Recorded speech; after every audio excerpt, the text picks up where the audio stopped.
Buenos días de nuevo, ya estamos aquí y ya tenemos aquí, en este caso, a José Pedro García Espinosa. Os lo presento muy brevemente. José Pedro, buenos días. Eres Key Account Senior Consultant de Chemoar Company y está en representación también de AEFIT. José Pedro, buenos días. Vale, bueno, lo primero, como todos, quisiera agradecer por este maravilloso trabajo. Quisiera agradecer también que me hayan invitado a hablar un poquito tiempo de las soluciones que desde la industria estamos trabajando para poder bajar el impacto ambiental. Me parece un estudio muy interesante. Yo llevo trabajando en recuperación y reciclado de refrigerantes desde el año 97, que hice mi primer proyecto para el máster, para un máster de gestión ambiental. Es algo que hemos defendido desde siempre a todos los niveles y en el que creemos bastante. O sea, la recuperación y la regeneración son muy importantes y otra serie de factores que son los que nos están haciendo ir hacia las nuevas tecnologías. Bueno, yo como he comentado, vamos a hablar de soluciones sostenibles con menor impacto ambiental, lo que a nivel industrial estamos viendo ahora y tenemos disponible ahora. Eh, Simplemente comentar que lo primero es que la minimización del impacto ambiental de los gases fluorados pasa por una reducción de emisiones, tanto de emisiones directas como emisiones indirectas. Hasta ahora se ha estado trabajando siempre y la F-gas se basa en el concepto del GWP o PCA, que es el efecto del efecto global de calentamiento de un gas refrigerante directo. Pero nosotros llevamos ya muchos años trabajando con el concepto del TEWI.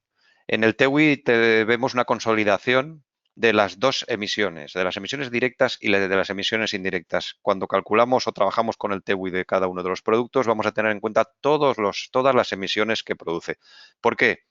Porque como vemos en estas gráficas, los efectos de las emisiones directas de los productos F-gas, de los gases fluorados y clorados anteriormente, es pequeño. O sea, el impacto es pequeño realmente comparado con otras emisiones como son las del CO2. El CO2 es el mayor gas de efecto invernadero, tanto en Europa como a nivel global. ¿De dónde viene la mayor parte del CO2? Viene de los consumos energéticos, de la producción de energía. Vamos a ir poquito a poquito. Las emisiones directas, ¿cómo las hemos ido atajando?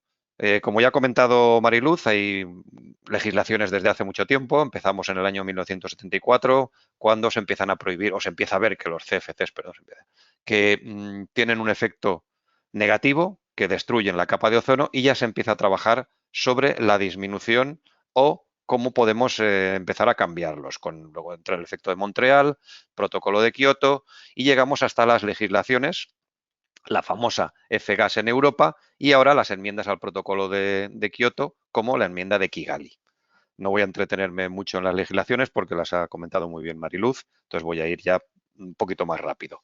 La F-gas es el que nos está afectando más en Europa para la reducción de las emisiones directas. No hace mención a emisiones indirectas, sino a emisiones directas. Estos son los tres pilares básicos que tenemos en la F-gas que ya conocemos y sobre los que se están trabajando. Los nuevos equipos, hay prohibiciones en nuevos equipos que no se pueden ya empezar a basar en gases de alto efecto invernadero, como por ejemplo el 404A. Desde el 1 de enero de 2020 es un producto con un efecto invernadero de 3.900 y no se puede utilizar en instalaciones nuevas y está muy restringido su uso como producto regenerado o como producto virgen. Tenemos también las prohibiciones de servicio. Ahí es donde entra lo que ha comentado también Mariluz, de recuperar, regenerar, reutilizar y no poder utilizar productos vírgenes en según qué aplicaciones, que va a ser muy importante, y el famoso phase down, que es la bajada de cuotas o la bajada de puesta en el mercado que tenemos los fabricantes o distribuidores de gases refrigerantes en Europa. Entrando un poquito más en el phase down, que es lo que más va a dirigir el camino hacia productos con PCAs más bajos. Aquí tenemos el famoso phase down. Ahora estaríamos en el año 2021, donde ha habido una bajada esencial. Deberíamos de estar en una media de PCA de alrededor de 840 para poder conseguir los objetivos de la Unión Europea de llegar a 400, pero por desgracia aún estamos un poco más altos de lo que debiéramos. Estamos trabajando en ello y con todas estas nuevas tecnologías y nuevas aplicaciones que veremos un poquito más adelante, podremos, se supone o esperamos que podemos llegar al 2030 a los ambiciosos objetivos de la F-Gas. ¿Por qué tenemos que cambiar? El campo de la refrigeración, no voy a entrar en el del SF6, que es el de los aislantes eléctricos. Sí que estamos trabajando también desde el IEC en una nueva sustitución, en unos productos de sustitución para esto, pero voy a basarme más en refrigeración. Nosotros en refrigeración es un sector que está subiendo y que va a seguir subiendo y que es necesario para el desarrollo de la actividad humana y para el desarrollo de la sociedad que tenemos ahora. Cada vez hay más aires acondicionados, como se ha comentado, también hay más servicios de supermercados, más alimentación. Con ahora, pues por ejemplo, con las vacunas es necesaria la refrigeración, es necesario el frío. Entonces, es un sector que tiene que seguir creciendo y que necesita una serie de kilogramos de gases refrigerantes que van en aumento. Esos gases refrigerantes suponen un GVP o un potencial de calentamiento global. Si no hacemos nada, no hacemos un phase down y mantenemos el efecto global, el efecto general de todos los gases, de todas las emisiones de gases de efecto invernadero de productos fluorados, con los mismos productos, la cantidad de kilogramos de gas que podremos utilizar dentro de unos años, para el año 2030, será muy pequeña, porque el phase down se basa en toneladas de CO2 equivalente, no en kilogramos de gas. Eso lo tenemos que traducir a los kilogramos. Si bajamos las toneladas de CO2 equivalente, bajaremos la disponibilidad de gas. ¿Cuál es la solución? Empezar a trabajar, o que ya se está haciendo desde hace unos años, con productos que tengan PCAs o GWPs más bajos de los que se estaban utilizando hasta ahora. Y a eso nos ayuda la F-Gas, como he puesto, por ejemplo, desde el año 2020, el año pasado, no podemos utilizar 404A o 507 gases de alto efecto invernadero en instalaciones nuevas y muy restringido su uso como en las instalaciones existentes como producto virgen o regenerado. Además de la F-Gas, tenemos las enmiendas de Kigali, que también se han comentado antes. En esas enmiendas no se incluye la nueva generación de gases fluorados, los HFOs. Por ahora no están controlados, pero no se espera que a lo mejor puedan ser controlados dentro de un tiempo. Se sigue planteando una disminución, no una desaparición. Por ejemplo, yo ayer tuve una conferencia con México, y en México pues aún el 60% de las instalaciones todavía son con R22. Entonces ellos tienen que pasar a HFCs y luego de HFCs van a tener que pasar a HFOs. Entonces los países, como se puede ver aquí, van a tener que seguir unos escalados diferentes. La enmienda de Kigali tiene lugar en los próximos 20 años, hasta 20 años de 2045, 2050 o un poco más, mientras que la F-Gas abarca 15 años hasta el 2015. Ahora mismo se está empezando a revisar ya la F-Gas para que haya una nueva actualización de cara al 2030. En Europa, en principio, no hay cambios adicionales superiores porque la F-Gas es mucho más ambiciosa que las enmiendas de Kigali, con lo que la F-Gas por ahora se va a mantener como mínimo hasta el año 2034, pero sí que se puede haber a partir de entonces incluso restricciones mayores. Y, por supuesto, pues que se esperan que haya restricciones tecnológicas para asegurar que se pueda llegar a la disminución. El otro punto importante son las emisiones indirectas.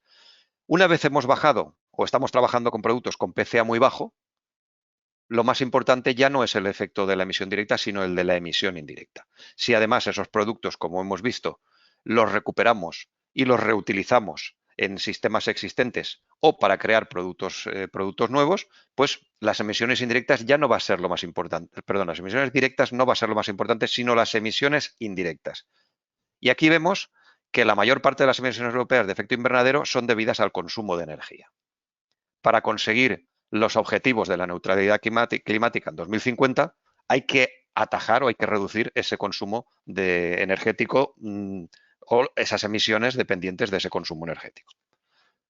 Calefacción y refrigeración, volviendo al tema de refrigeración, vemos que representa la mitad del consumo energético europeo. O sea, en estos momentos, el 47% de la energía que se produce en Europa se utiliza para calefacción y refrigeración, en la que están envueltos gases refrigerantes en la mayoría de los casos. Y solo el 20% proviene de energía renovable. Por ejemplo, para transporte se utiliza un 28% y solo con un 8% de energía renovable, y en el consumo eléctrico general sí que está más introducida la energía renovable, pero todavía es un 32%. Aún no es suficiente para alcanzar la neutralidad climática. En el campo de la refrigeración, yo aquí quiero resaltar, aquí abajo a la izquierda tenemos un gráfico donde marca desde el 2015 que entra en vigor la F-gas, la reducción de los gases de efecto invernadero. Se han ido reduciendo todos, pero destacar que los gases fluorados son los que más han reducido su participación en el efecto invernadero desde el año 2015. Eso quiere decir que la F-gas está funcionando, que la aplicación de nuevas tecnologías está funcionando y que eso nos va a ayudar. ¿Qué debemos de hacer en el sector de la refrigeración, o el sector que más consume gases fluorados? Primero, optimizar la necesidad de refrigeración. Intentamos que tengamos la refrigeración justa y necesaria. Mejorar la energía y la eficiencia energética, sobre todo mejorar el consumo, disminuir el consumo de los sistemas de frío que van a seguir aumentando. Mitigar el impacto directo de los refrigerantes, irnos o movernos hacia refrigerantes con menor impacto, tanto directo como indirecto, y, por supuesto, intentar pasar lo antes posible hacia energías renovables, intentar aumentar la participación de energías renovables en nuestra producción energética. ¿Qué soluciones se están optando ahora a nivel industrial para equipos nuevos? Vamos a ver.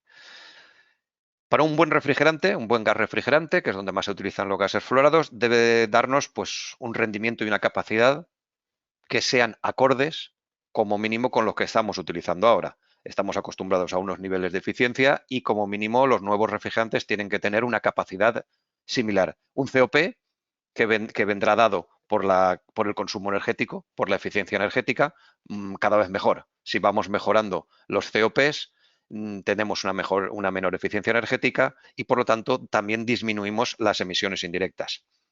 Temperaturas de descarga medias bajas, porque eso también afecta a los consumos energéticos.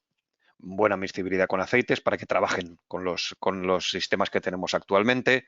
La seguridad es muy importante. Intentamos trabajar, pero además que sea seguro para las personas, seguro para los instaladores o los mecánicos que manipulan, pero también seguro para una señora que va a un supermercado a comprar 1 kilo de carne. Que tengan unas presiones bajas para que no den problemas de alta presión, que tengan la inflamabilidad mínima, que sean lo menor inflamables posibles, que tengan nula toxicidad, por supuesto, tanto para personas como para medio ambiente. Hay que pensar también, como comentó, en los usuarios y en las personas que están alrededor de esas instalaciones. Que sean compatibles con los materiales adecuados y que además tengan un coste adecuado, tanto inversión como de explotación. Si proponemos unas tecnologías o unos gases refrigerantes que son excesivamente caros, que no se van a poder mantener, que no se van a poder montar a nivel industrial o a nivel comercial o a nivel usuarios, no podemos invertir en ellos, pues tampoco es rentable. Y luego, por supuesto, un ODP cero, no destruyan la capa de ozono, y el PCA que sea lo más bajo posible. De hecho, nosotros tenemos ya productos que tienen un PCA inferior al CO2, o sea, están por debajo de 1. Actualmente, ¿qué elecciones tenemos? Tenemos los llamados no fluorados y los fluorados. Dentro de los no fluorados son gases que se conocen desde hace muchísimos años, el amoníaco, hidrocarburos y CO2. Y dentro de los fluorados hemos visto las 3 generaciones, 4 generaciones, aunque aquí solo tengo 3, de gases fluorados. ¿Pero cuál elegimos? ¿Cuál vamos a elegir? Vamos a ver uno por uno, cada uno qué características nos da, y luego la elección quedará en manos de tanto del usuario como de la persona que tiene que hacer la instalación. El CO2. El CO2 es un gas que está aumentando su utilización. Tiene un PCA, como hemos visto, de 1. Por lo tanto, las emisiones directas son muy bajas. Es un producto económico, es un producto con el que ya se tiene mucha experiencia de uso y que puede alcanzar unos rendimientos razonables. La pega que tiene es que necesita inversiones muy altas. Los costes de estos equipos son más altos, son sistemas nuevos, no podemos utilizar ni productos existentes ni partes existentes de una instalación, ni podemos ponerlo en una instalación existente. Tiene una presión demasiado elevada, con lo que también tendremos que tener en cuenta eso a la hora de trabajar. Es ineficiente en climatologías de elevadas temperaturas, tiene un punto crítico bajo, con lo que cuanto más alta sea la temperatura exterior, más consumo energético nos va a generar, con lo que la emisión indirecta es mucho más alta. Tiene unas altas emisiones indirectas. No está introducido en climatización, excepto en algunos sistemas. Es tóxico, o sea, el CO2 es tóxico, y actualmente hay poca formación entre los instaladores, pero es un producto que va entrando. Es una buena elección en equipos grandes, por ejemplo. Hay los sistemas que son 100% CO2 son costosos, llevan mucha tecnología, pero van mejorando poco a poco. Puede dar unos buenos resultados en bomba de calor y en recuperación de energía, pero son todos esos campos que se están trabajando cada vez más con él. Productos no fluorados como los hidrocarburos también se conocen desde hace muchos años. De hecho, la misma F-Gas nos lleva a utilizar solo hidrocarburos en algunas aplicaciones, por ejemplo, en refrigeración doméstica. Casi todos, o prácticamente todos los equipos que tenemos en casa, las neveritas, están trabajando con isobutano. Entonces, son productos muy conocidos, con un PCA directo también bajo, con lo que tienen bajas emisiones directas, bajo coste del producto. Tiene una eficiencia energética media, porque aunque un equipo en sí tiene una buena eficiencia energética, por ejemplo, si lo combinamos con otros equipos en una misma sala, las emisiones indirectas van a subir porque el consumo energético de todos en global va a ser mayor. Entonces, son equipos que también se están utilizando a trabajar, o sea están empezando a trabajar equipos con hidrocarburos, pero también tiene unas ciertas limitaciones. La mayor limitación es que son altamente inflamables. Tanto el propano como el isobutano, que son los más utilizados, están clasificados a 3 y son muy inflamables. Por lo tanto, el uso está muy restringido a cargas muy bajas. Los equipos se pueden utilizar, pero con cargas muy pequeñas. Son para sistemas muy pequeños. Se usan para sistema doméstico, como he comentado, para equipos pequeños como expendedores de bebidas, congeladores pequeños, expendedores de helados. Todo esto está utilizándose y en sistemas pequeños con grupo incorporado que se ponen unos al lado de otros para formar, por ejemplo, una línea de ventas. También se está empezando a ver su uso en enfriadoras y en bombas de calor, nunca en uso directo, no se puede utilizar en expansión directa, sino que tienen que ser sistemas que enfríen otro líquido o que calienten otro líquido como puede ser el agua, con lo que añadimos complejidad al sistema y añadimos más consumo energético por unas bombas de recirculación. Y también se está trabajando con ellos como sistemas, como alternativas a un gas refrigerante, que es el R23, que es el que más se utiliza para temperaturas de menos 85, muy famoso ahora con el tema del COVID, que tiene un efecto invernadero muy grande. El R23 tiene un efecto invernadero de 15.000, es muy alto, y ya se está trabajando con alternativas de hidrocarburos para sustituirlo en equipos muy pequeños. El amoníaco también es un gas refrigerante muy conocido y muy utilizado. Tiene también un PCA muy bajo, es prácticamente nulo, porque el amoníaco cuando sale a la atmósfera enseguida es captado por el agua y desaparece. Es un producto de bajo coste, tiene una alta eficiencia energética y está muy extendido en industria, sobre todo en sistemas de grandes potencias, porque su uso a nivel más doméstico o más cercano o más comercial no está autorizado en expansión directa y puede ser peligroso por el tema de la toxicidad. Es un sistema es un producto tóxico, muy tóxico, el amoníaco es muy tóxico y además es ligeramente inflamable. Todo eso hace que por sus características se esté utilizando en unos sistemas donde no va a haber acceso público, no va a haber personas que no conozcan el sistema como normalmente se trata. Tiene restricciones en zona de uso público, tiene incompatibilidades con componentes de instalaciones actuales, con lo que no podemos utilizarlo para una reconversión, una reutilización de un sistema que tengamos existente. No se puede cambiar por un gas por otro y son instalaciones más caras, pero sí que son rentables en altas potencias. Por ejemplo, pues en industrias pesqueras o en industrias alimentarias de carnes, de frutas, de verduras, las grandes plataformas donde el acceso está muy restringido, los sistemas están muy controlados, sí que es un buen producto y se está utilizando bastante. Se ha probado hacer enfriadoras de baja carga para uso semi-industrial y doméstico, pero como he comentado antes, no se puede utilizar en expansión directa, con lo que se tiene que utilizar un sistema secundario, al igual que con los hidrocarburos, para poder hacer el efecto tanto de calor como de frío que queramos, por ejemplo, en un hogar.